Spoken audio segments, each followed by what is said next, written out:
जो young generation या जो यंग बच्चे आपको देख रहे हैं, उनके लिए आप कोई टिप देना चाहते हैं, कोई भी मैसेज देना चाहते हैं जो उनके स्ट्रेस को रिलीव करने में मदद करे? देखिए, 2 चीज़ें होती हैं, एक होता है स्ट्रेस लेना और एक होता है अपने काम के प्रति डेडिकेटेड होना। ब्रेन से रिलेटेड प्रॉब्लम्स लोगों को बहुत ज़्यादा हो रही है, तो इसके पीछे का कारण क्या है? बदलती हुई जीवन शैली के कारण आज हमारा जो शरीर है वो धीरे धीरे बीमारी की तरफ बढ़ता जा रहा है। हमें या हमारे शरीर को जो बीमारियां 60 वर्ष के उम्र में आज से 10 साल पहले लगती थी, वो आज 40 वर्ष की उम्र में ही लगनी शुरू हो गई है। इसके पीछे का कारण एक स्ट्रेस भी है, और स्ट्रेस लेने की वजह से आपको क्या क्या दिक्कतें हो सकती हैं, आज की ये खास जानकारी इसी पर होने वाली है। एक खास स्टडी भी हुई है जिसके ऊपर हम बात करने वाले हैं, चर्चा करने वाले हैं, और स्ट्रेस क्यों नहीं लेना चाहिए ये भी बहुत ज़रूरी है समझना। तो चलिए आज के इस खास प्रोग्राम को हम आगे बढ़ाते हैं। हमारी टीम जो है अभी फोर्टिस नोएडा में मौजूद है, और मेरे साथ डॉक्टर राहुल गुप्ता, जो कि एक वरिष्ठ neuro and spine surgery department में सर्जन है, वो मौजूद हैं। सर, आपका बहुत स्वागत है। नमस्कार। और स्ट्रेस को लेकर जैसे स्टडी के बारे में हमने बात ही की कि 20s में जब हम स्ट्रेस लेते हैं तो वो 40s में कहीं ना कहीं दिक्कतें देखने के लिए मिलती हैं, और हॉस्पिटल्स में आज प्रॉब्लम्स की संख्या बहुत बढ़ रही है। ब्रेन से रिलेटेड प्रॉब्लम्स लोगों को बहुत ज़्यादा हो रही है, तो इसके पीछे का कारण क्या है? स्ट्रेस जो है हमारे जीवन शैली का एक पार्ट बन गया है, स्पेशली डेवलपिंग कंट्रीज़ में। बिल्कुल। हालाँकि इस तरह की स्टडीज़ जो हैं वो यूरोप और अमेरिका में कंडक्ट होती हैं, जहाँ पर कि वो लोग स्ट्रेस को बहुत ज़्यादा महत्व देते हैं। इंडिया में हम स्ट्रेस लेते हैं, पर स्ट्रेस को कम करने पे महत्व कम देते हैं। और ये जो स्ट्रेस है जो हम यंग एज में लेते हैं, अपने स्कूल में या फिर हमारे कॉलेज में या फिर शुरू में हमारी जॉब्स में, उससे हमारे शरीर में ऐसा नुकसान होता है कि हमें उसकी भरपाई 40 से 50 साल की उम्र में करनी पड़ती है। तो ये एक नोन फैक्ट है कि जितना ज़्यादा हम अपने आप को स्ट्रेस में लेके आएंगे, जितना ज़्यादा हम अपने शरीर को खर्च करेंगे अपनी यंगस्टर्स में या अपनी जवानी में, उतना ही हमारे को नुकसान बुढ़ापे में देखने को मिलेगा। और वो बुढ़ापा, हालांकि हमारी लाइफ बढ़ती जा रही है, पर वो बुढ़ापा काफ़ी लोगों में 40-45 साल की उम्र से ही शुरू हो जाता है। ओके। तो इसकी वजह से क्या क्या दिक्कतें देखने के लिए मिल सकती है, चाहे ब्रेन से रिलेटेड हो, स्पाइन से रिलेटेड हो? देखिए, अगर हम शरीर का ज़्यादा इस्तेमाल कर रहे हैं स्ट्रेस में, जैसे हम लोग बहुत ज़्यादा स्लीप पूरी नहीं ले रहे हैं, सो नहीं रहे हैं, दिन में 24 में से 16 घंटे काम कर रहे हैं, हमारा दिमाग कॉन्स्टेंटली सोचने में व्यस्त है कि हमें आगे क्या करना है, हमारी लाइफ कैसी होनी चाहिए, हम अपने काम को जो कर रहे हैं वो भी बड़े स्ट्रेस में आके कर रहे हैं, तो उससे हमारे पूरे शरीर में फ़र्क पड़ता है, हमारे ब्रेन का में इफ़ेक्ट होता है, हमारी मसल्स में, हमारी नींद ना पूरी होना, हमारे लंग्स, लिवर, पाचन शक्ति, सब चीज़ों में इफ़ेक्ट होता है। इनफैक्ट हमारे खाने की जो शैली है वो भी चेंज हो जाती है। हम लोग बिंज ईटिंग करते हैं, मतलब कहा जाता है कि दिन में 6 मील्स लीजिए, छोटे छोटे मील्स लीजिए, उसकी बजाय स्ट्रेस और बिजी होने की वजह से कई बार हम दिन में 2 मील्स लेते हैं, जो कि बहुत ज़्यादा हैवी मील्स होते हैं, जिससे कि हमारे शरीर को एक्स्ट्रा काम करना पड़ता है। काफ़ी यंग जनरेशन के लोग हैं जो स्ट्रेस की वजह से अपने नाश्ते को, ब्रेकफास्ट को स्किप कर देते हैं, वो भी हमारे शरीर के लिए हानिकारक रहता है। तो अपार्ट फ्रॉम ब्रेन, हमारी पूरी बॉडी ही उसी स्ट्रेस से जो है वो जूझती है और उससे उसको प्रॉब्लम होती है। अच्छा।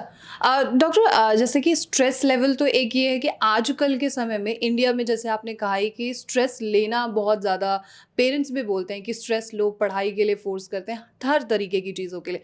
तो कौन सी बीमारियां या किस तरीके की प्रॉब्लम आती है आफ्टर 20s, आफ्टर 30s के बाद? जब हम स्ट्रेस की बात करते हैं तो डेफ़िनेटली बच्चों के ऊपर बहुत स्ट्रेस है, क्योंकि अपने आगे जीवन में आगे बढ़ना है, तो जिसके लिए आजकल बहुत ही कॉम्पिटिटिव वर्ल्ड हो गया है। कोई भी एंट्रेंस एग्ज़ाम आपको क्रैक करना है, स्कूल में अच्छे नंबर लेने हैं, तो उसके लिए आपको काफ़ी मेहनत करनी पड़ती है। उसके बाद आपकी ग्रेजुएशन होती है, चाहे किसी भी फील्ड में हो, उसके बाद आगे जॉब्स की बहुत प्रॉब्लम है, जॉब्स के लिए भी आपको फ़ाइट करना पड़ता है, स्ट्रेस बहुत ज़्यादा हो जाता है और आप अपने आप को दूसरों से कंपेयर करते हैं।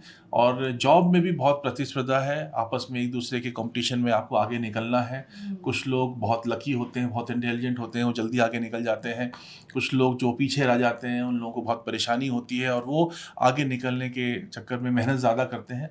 मैं ये नहीं कहता मेहनत नहीं करनी चाहिए, पर उस मेहनत को अगर हम बैलेंस्ड वे में करें, हम अपने बॉडी को रेस्ट दें, माइंड को रेस्ट दें बीच-बीच में, तो उससे वो मेहनत जो है बहुत अच्छी हो जाती है। पर कई लोगों को उतना समझ में भी नहीं आता और कुछ लोग इसी में बीच में भी थक जाते हैं, हार जाते हैं और उनको कुछ डिप्रेशन या साइकियाट्रिक साइकेट्रिक इलनेस भी हो जाती है। पर बहुत सारे ऐसे लोग हैं जो ऐसी सिचुएशन में ब्लड प्रेशर ज़्यादा होने का शिकार हो जाते हैं, स्ट्रेस से डायबिटीज़ होने का रिस्क रहता है, नींद पूरी ना होने से आपको इंसोम्निया हो जाता है, आप रात भर जगते हैं, जिससे कि आपकी अगले दिन की परफॉर्मेंस ख़राब हो जाती है, तो आपका स्ट्रेस और बढ़ जाता है।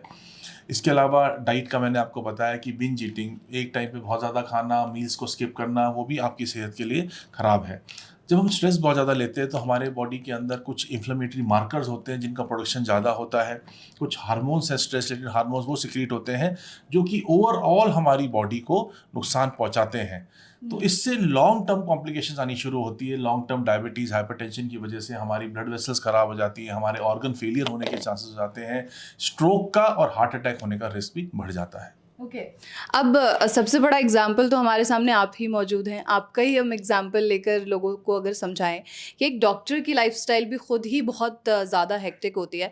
तो आप जब सर्जन हैं और आप सर्जरी के लिए वार्ड्स में जाते होंगे, तो उस वक्त आप स्ट्रेस को कैसे काम डाउन करते हैं, कैसे काबू करते हैं, बैलेंस रखते हैं? देखिए, 2 चीज़ें होती हैं, एक होता है स्ट्रेस लेना और एक होता है अपने काम के प्रति डेडिकेटेड होना। तो अगर आप अपने काम के प्रति डेडिकेटेड हैं तो ज़रूरी नहीं कि आपको स्ट्रेस लेना है, क्योंकि अगर आप एक बैलेंस्ड वे में काम करते हैं, आप हर एक चीज़ को प्रॉपर प्लानिंग वे में काम करते हैं, आपके पास एक अच्छी टीम है जो आपका साथ देती है, तो ज़रूरी नहीं है कि आपको स्ट्रेस हो। हाँ, स्ट्रेस वाले मोमेंट्स बीच-बीच में आते हैं, लेकिन फिर आपको उनको न्यूट्रलाइज़ करना भी आना चाहिए। तो उसके लिए बहुत ज़रूरी है कि आपकी नींद पूरी हो। सबसे पहले 6 से 7 घंटे की अगर आप नींद दिन में लेते हैं, जो कि 6 घंटे कम से कम कंटिन्यूअस नींद हो, तो उससे आपको बहुत फ़ायदा मिलता है, क्योंकि फिर जो आपका बॉडी की रिजुविनेशन होती है, बॉडी जो अपना नॉर्मल काम करती है, बहुत अच्छे से कर पाती है। सेकंड चीज़ आपके हाथ में है, वो आपका फूड है। तो उसमें आप स्मॉल फ्रीक्वेंट मील्स अगर लेते हैं, दिन में 6 या 7 बार छोटे-छोटे अमाउंट में खाते हैं, हेल्दी डाइट लेते हैं, तो उससे भी आपका स्ट्रेस लेवल कम होता है। इसके अलावा आपको दिन में कम से कम 1 घंटा अपने लिए रखना है, जिसमें या तो आप मेडिटेट करें या फिर आप अपनी प्लानिंग करें किस तरह अपने आप को अपने आगे बढ़ाना है। और वो टाइम ऐसा होना चाहिए जिसमें आपके आसपास कुछ नहीं हो, कोई स्ट्रेस नहीं हो, आप अलग से अकेले बैठ के उसके बारे में डिस्कस करें। आजकल हमारे फ़ोन ने हमारा स्ट्रेस बहुत ज़्यादा बढ़ा दिया है, क्योंकि कॉन्स्टेंटली फ़ोन बजता रहता है, किसी कॉल आती रहती है, तो डेफिनेटली आपको अपना स्क्रीन टाइम कम करना है और फ़ोन के लिए भी आपको डिस्ट्रीब्यूशन करना है। अगर जैसे मैं डॉक्टर हूँ, तो जो इंपॉर्टेंट कॉल्स हैं वो मैं खुद लेता हूँ, जो नोन नंबर है उनकी कॉल मैं लेता हूँ, बाकी मेरे अननोन नंबर वाले कॉल मेरे स्टाफ को या मेरे कोऑर्डिनेटर को फॉरवर्ड हो जाते हैं, ताकि उसमें वो फ़िल्टर कर लें कि जो कॉल्स वो खुद ही संभाल सकते हैं वो ठीक है, और जिसमें मेरी ज़रूरत है इंटरवीन करने की, वो मेरे से आके उनसे बात करा देते हैं।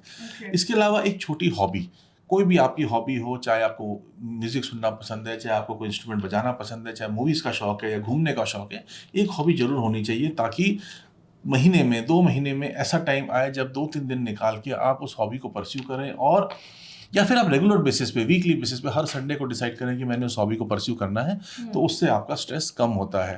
ओके। अब एक बहुत इम्पोर्टेंट सवाल पे आते हैं कि 2022 का जो हमारा टाइम रहा है, इंडिया के लिए ही नहीं पूरे वर्ल्ड के लिए बहुत स्ट्रेस भरा रहा। हम लोग घर में लॉकडाउन में फंसे हुए थे, तो क्या उसकी वजह से भी कुछ ऐसे स्ट्रेस के मामले बढ़ रहे हैं? डेफ़िनेटली जो हमारा 2020 और 21 का जो पीरियड था, जिसमें हम बड़े खराब दौर से निकले थे, जिसमें कि हम लोग अपने घर के अंदर फँस गए थे, बहुत सारे लोगों को बाहर निकलने का मौका नहीं मिल रहा था। वी एज़ डॉक्टर्स तो हम लोग हर रोज़ अपने काम पे आ रहे थे, तो हमारा फिर भी एक चेंज ऑफ एटमॉस्फेयर हो रहा था, तो उससे स्ट्रेस बढ़ा है। एक ही घर के अंदर कन्फाइंड रहने से आदतें बदली हैं, पूरे टाइम बेड पे लेटे रहना, सोफ़े पे पड़े रहना, उस तरह की आदतें डल गईं। खाने का भी उस समय रूटीन बिगड़ गया था, क्योंकि सब कुछ सामने था तो बार-बार खाया जाता था। कई लोगों ने वेट गेन किया, एक्सरसाइज़ नहीं हो पाती थी, और कल्चर भी चेंज हुआ, वर्क फ्रॉम होम का कल्चर आया, स्क्रीन टाइम बढ़ गया।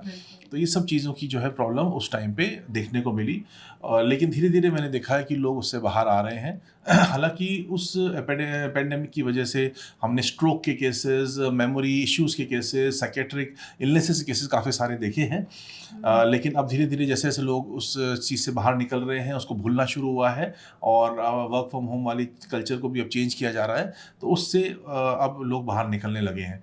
तो जैसा मैंने बताया कि फैमिली एंड फ्रेंड्स के साथ कनेक्ट रखना और अपने स्क्रीन टाइम को कम रखना, अल्कोहल और स्मोकिंग से दूर रहना, एक हेल्दी फूड और स्लीप पैटर्न होना, ये सब बहुत इंपॉर्टेंट है स्ट्रेस को वर्स करने का, ताकि 40-50 साल या 60 साल की उम्र में हम लोग एकदम से बूढ़े ना हो जाएं और हम एक हेल्दी लॉन्ग लाइफ को जी सकें। बस आखिरी मेरा सवाल आपसे और होगा कि जो यंग जनरेशन या जो यंग बच्चे आपको देख रहे हैं, उनके लिए आप कोई टिप देना चाहते हैं, कोई भी मैसेज देना चाहते हैं जो उनके स्ट्रेस को रिलीव करने में मदद करे? सबसे इम्पोर्टेंट जो यंग चिल्ड्रन है, अगर हम बच्चों की बात करते हैं जिनकी उम्र 18 साल से कम है, जो स्कूल गोइंग है, सबसे इम्पोर्टेंट चीज़ है कि मोबाइल और टीवी के टाइम को रिस्ट्रिक्ट करें। स्क्रीन टाइम को कम से कम करें, जितना आपकी पढ़ाई के लिए ज़रूरी है अभी उतने तक ही रिस्ट्रिक्टेड रहें। उसके अलावा आउटडोर एक्टिविटीज़, स्पोर्ट्स एक्टिविटी में ज़रूर पार्टिसिपेट करें, क्योंकि वो बहुत इंपॉर्टेंट है आपकी फिजिकल वेलबींग के लिए as well as mental wellbeing के लिए। अपने वेट को ज़रूरत से ज़्यादा बढ़ने ना दें। एक अच्छे स्लीप पैटर्न और अच्छी हेल्दी डाइट लेने की हैबिट डालें। सो सिर्फ अगर आप ये 2-3 चीज़ें कर पाएंगे तो उससे भी आपकी एक लॉन्ग हेल्दी लाइफ जो है उसको होने से कोई नहीं रोक सकता।